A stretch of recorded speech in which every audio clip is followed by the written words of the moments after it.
BRS MLC కవితను ఇవాళ rows avenue court ముందు ED హాజరుపరచనుంది.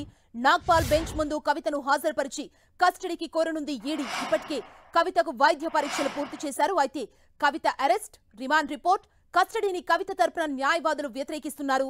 Liquor policy, money laundering కేసులో నిన్న కవితను అరెస్ట్ చేసిన పోలీసులు ఈడీ కేంద్ర కార్యాలయం ప్రవర్తన భవన్ లో ఉంచారు. ప్రస్తుతం ఈడీ ఆఫీస్ వద్ద 144 సెక్షన్ విధించి భద్రతను కట్టుదిట్టం చేశారు. ఇదే అంశానికి సంబంధించి మరిన్ని అప్డేట్స్ మా ప్రతినిధి గోపి అందిస్తారు. గోపి, ప్రస్తుతం బీఆర్ఎస్ ఎమ్మెల్సీ కవిత ఈడీ కస్టడీలో ఉన్నారు. ఈడీ కేంద్ర కార్యాలయం ప్రవర్తన్ భవన్ లో కవిత ఉన్నారు. ఇక్కడ ఈ కేంద్ర కార్యాలయంలో ఉన్న ప్రత్యేక సెల్లో కవితను గత రాత్రంతా ఉంచడం జరిగింది. మరి కాసేపట్లో ఆవిడ్ని 10 గంటల సమయంలో రౌజ్ అవెన్యూ కోర్టుకి తీసుకెళ్లబోతున్నారు. అక్కడ న్యాయమూర్తి ముందు హాజరుపరచబోతున్నారు. Delhi liquor scam, money laundering కేసులో నిన్న కవితను అరెస్ట్ చేయడం జరిగింది. సో ఈ రోజు కవితను ఎందుకు అరెస్ట్ చేశారు, రిమాండ్ రిపోర్ట్ ని కోర్టు ముందు ఉంచడం జరుగుతుంది. అలాగే కస్టోడియల్ ఇంటరాగేషన్ కోసం ఆమెని కస్టడీ కోరడం జరుగుతుంది. అది 3 రోజుల 5 రోజుల ఎన్ని రోజులు ఈడీ కస్టడీ కోరుతుంది, అలాగే కోర్టు ఎన్ని రోజులు అనుమతిస్తుంది అనేది మనకి ఈ రోజు మధ్యాహ్నం వరకు స్పష్టత వచ్చే అవకాశం ఉంది. అలాగే కవిత తరపు న్యాయవాదులు కూడా ఈ రోజు కవిత అరెస్ట్ అక్రమం, చట్టవిరుద్ధం, గతంలో సుప్రీంకోర్టులో ఎటువంటి కఠినమైన నిర్ణయాలు కవిత పట్ల తీసుకోమని చెప్పి ఎన్ఫోర్స్మెంట్ డైరెక్టరేట్ అధికారులు అష్యూరెన్స్ ఇచ్చారు. కానీ దాన్ని బ్రేక్ చేస్తూ ఇటు సోదాలు నిర్వహించి ఆ తర్వాత అరెస్ట్ అంటూ ముందస్తుగానే ఒక ప్లాన్ ప్రకారం ఈ అరెస్ట్ జరిగింది అని చెప్పి కవిత తరపు న్యాయవాదులు చెప్తున్నారు. సో ఇప్పటికే వైద్యుల బృందం, ఇటు ఆర్ఎంఎల్కి సంబంధించిన వైద్యుల బృందం ఎన్ఫోర్స్మెంట్ డైరెక్టరేట్ కార్యాలయంలో వైద్య పరీక్షలు నిర్వహించడం జరిగింది కవితకి. సో వైద్య పరీక్షల అనంతరం కవితను నిన్న రాత్రి అర్ధరాత్రి కవిత 12:30 గంటల సమయంలో ఈడీ కార్యాలయానికి చేరుకున్నారు. ఆ తర్వాత కూడా ఆవిడకి వైద్య పరీక్షలు నిర్వహించారు. మళ్ళీ ఈ ఉదయం 8:30 గంటల సమయంలో మరోసారి వైద్య బృందం ఈడీ కార్యాలయానికి రావడం జరిగింది. సో మళ్ళీ వైద్య పరీక్షలు నిర్వహించడం జరిగింది. సో కోర్టులో హాజరుపరిచే ముందు జరగాల్సిన ప్రొసీజర్ అంతా కూడా ప్రస్తుతం ఈడీ కేంద్ర కార్యాలయంలో జరుగుతోంది. సో సుప్రీంకోర్టుని ఆశ్రయించే యోచనలో కూడా కవిత న్యాయ బృందం ఉంది. సుప్రీంకోర్టులో అత్యవసరంగా ఈ కేసు విచారణ మెన్షన్ చేసే ఆలోచనలో ఉన్నారు. శనివారం కోర్టు ఉండదు, కానీ ఈ ముఖ్యంగా కవిత అరెస్టుకు సంబంధించి అత్యవసర ధర్మాసనం ముందు కవిత అరెస్ట్, గతంలో ఈడీ ఎటువంటి చర్యలు తీసుకోదు, మహిళల ఈడీ విచారణ సందర్భంగా అన్న పిటిషన్ సుప్రీంకోర్టులో పెండింగ్లో ఉంది.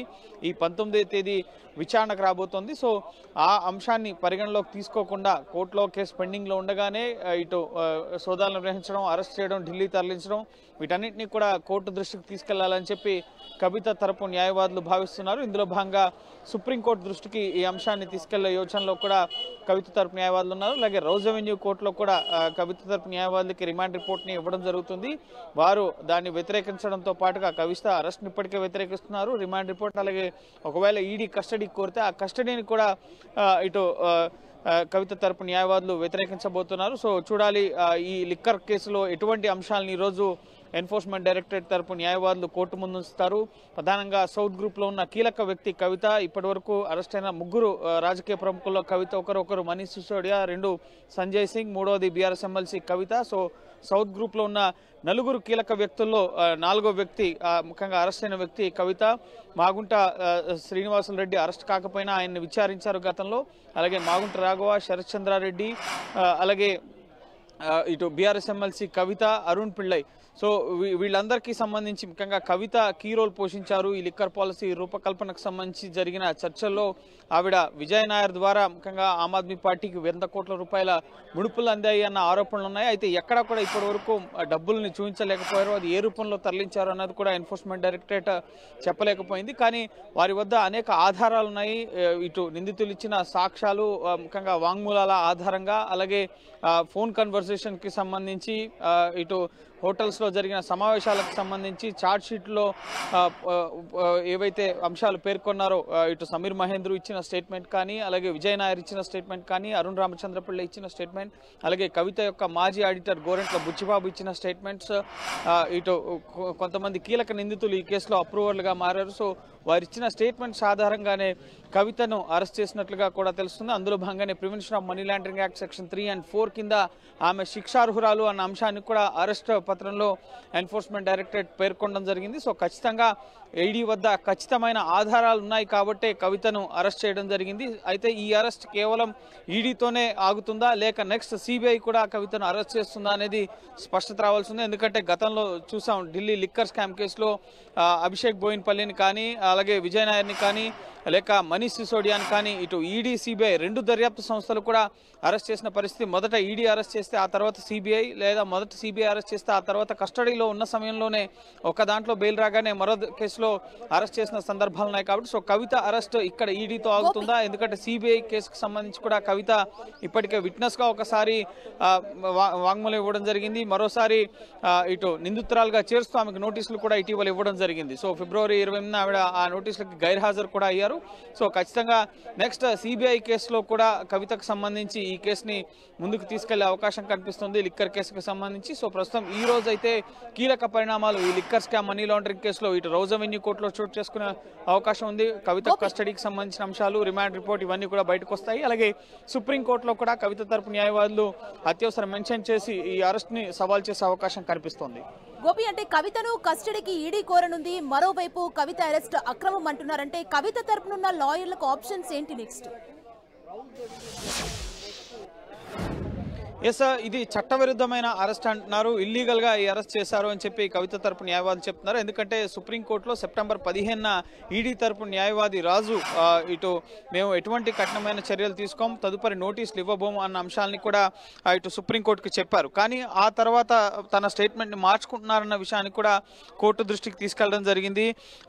ఇటు మేము చెప్పిన అష్యూరెన్స్ అనేది కేవలం సెప్టెంబర్ 15 వరకు మాత్రమే వర్తిస్తుంది. పూర్తి స్థాయిలో ఇక ఎప్పటికీ మేము కవితకు నోటీసులు ఇవ్వం, ఎప్పటికీ ఆమెని అరెస్ట్ చేయం, ఆమెపై చర్యలు తీసుకోమన్నది మా ఉద్దేశం కాదు.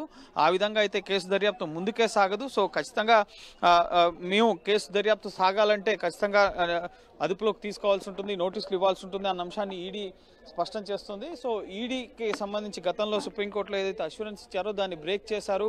అలాగే పీటీ వారెంట్ చూపించలేదు, అలాగే సెర్చ్ కోసం అంటూ వచ్చి తర్వాత వెనువెంటనే అరెస్ట్ చేయడం, ముందస్తుగానే ఫ్లైట్ టికెట్స్ బుక్ చేయడం, హుటాహుటిన ఢిల్లీకి తరలించడం. సో ఇదంతా కూడా ప్రీ ప్లాన్డ్గా జరిగింది. ఎన్ఫోర్స్మెంట్ డైరెక్టరేట్ అధికారులు ఎక్కడా నిబంధనలు పాటించలేదు అన్న అంశాలను కూడా కోర్టు వద్ద ప్రస్తావించే అవకాశం ఉంది. అయితే కోర్టు ఎంతవరకు పరిగణలోకి తీసుకుంటుంది అనేది మనం వేచి చూడాలి. ఎందుకంటే గతంలో సిసోడియా బెయిల్ పిటిషన్ సందర్భంగా ఈ కేసుని 6 నెలల్లోగా ముగించాలని చెప్పి కూడా సుప్రీంకోర్టు గతంలో ఎన్ఫోర్స్మెంట్ డైరెక్టరేట్ ని ఆదేశించింది. సో ఆ సందర్భంలో ఇప్పటికే 4 నెలలుగా వరుసగా కేజ్రీవాల్ కూడా ఈడీ నోటీసులు ఇస్తోంది. కేజ్రీవాల్ 8 సార్లు గైర్హాజరయ్యారు. ఈ రోజు ఆ కేసు కూడా రౌజ్ అవెన్యూ కోర్టులో కేజ్రీవాల్ ఈ రోజు హాజరు కావాల్సి ఉంది. ఈడీ విచారణకు గైర్హాజరు అవుతున్నందుకు గాను కేజ్రీవాల్కి ముఖ్యంగా కేజ్రీవాల్ పై చర్యలు తీసుకునే విధంగా ఆదేశించాలంటూ కూడా ఇటు రౌజ్ అవెన్యూ కోర్టుని ఈడీ ఆశ్రయించిన పరిస్థితి ఉంది. సో ఆ పిటిషన్ పైన మార్చి 16వ తేదీన విచారణ చేపడతామని చెప్పి గత ఫిబ్రవరి 17న రౌజ్ అవెన్యూ కోర్టు స్పష్టం చేసింది.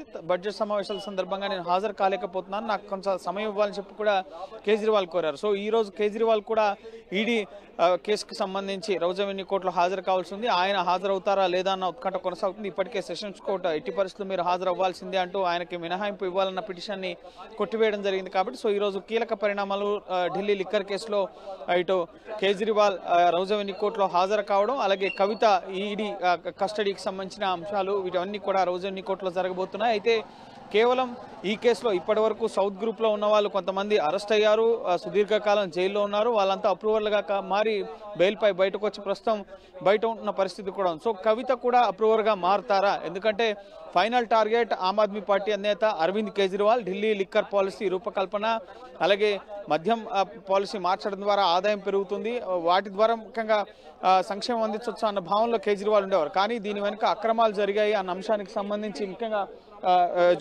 జోగిందర్ ఈడీ జాయింట్ డైరెక్టర్ ప్రస్తుతం లోపలికి వెళ్తున్న దృశ్యాలు మనం చూస్తున్నాం. నిన్న కవితను అరెస్ట్ చేసింది ఈ జోగిందర్. సో నిన్న హైదరాబాద్లో అరెస్ట్ చేసిన తర్వాత ఆయన బృందం, ఈడీ బృందం కవితను ఇక్కడికి తీసుకురావడం జరిగింది. సో ప్రస్తుతం జోగిందర్ కూడా లోపలికి వెళ్లారు. మరి కాసేపట్లోనే కవితను రౌజ్ అవెన్యూ కోర్టుకి తీసుకెళ్లడం జరుగుతుంది.